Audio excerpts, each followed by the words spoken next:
Di tengah hiruk-pikuk lalu lintas Jalan Antasura Denpasar Utara, berdiri sebuah pura yang syarat akan nilai historis dan spiritual, yakni Pura Luhur Catur Kanda Patsari. Secara administratif, pura ini terletak di sebelah selatan Banjar Pondok, Desa Peguyangan Kaja, Kecamatan Denpasar Utara.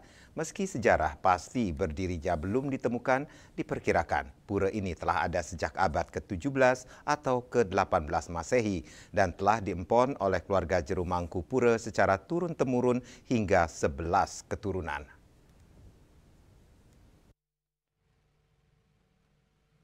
Pura ini dikenal sangat unik secara struktur karena jarang ditemukan pura dengan tata pelinggi seperti Pura Luhur Catur Kanda Patsari. Namun keunikan tersebut bukan berarti menyimpang dari pakem. Pura ini justru mengikuti pola panginder-inder Dewata Nawasanga yang menjadi dasar pemujaan arah mata angin dalam ajaran Hindu. Dari keseluruhan pelinggi yang ada, tampak jelas bahwa pura ini merupakan kahyangan jagat. Karena seluruh pelingginya memuja para dewata penjaga 9 penjuru arah tanpa mengacu pada satu komunitas atau wilayah tertentu. Dengan luas sekitar 30 are, Pura Luhur Catur Kanda Patsari hanya memiliki utama mandala atau eka buana sebagai area pemujaan utama. Memasuki kawasan pura, pemedak akan disambut oleh deretan pelinggi yang tersusun di 4 penjuru mata angin. Di arah selatan terdapat Tetamanan Batara Brahma, di barat Batara Mahadewa, di utara Batara Wisnu, dan di timur Batara Iswara.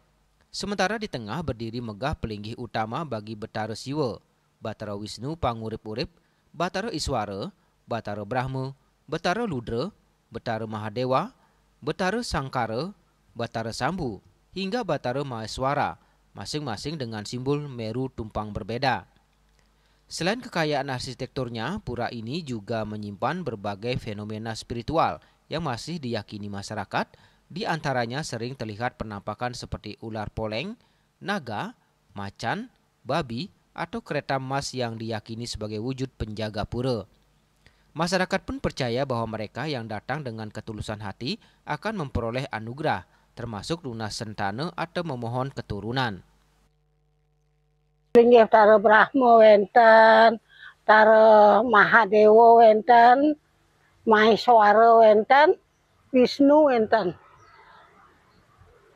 Ane kaler Tara Wisnu, ane kangen Tara Maheswara, ane kelot Tara Brahma, ane kauh Mahadewa.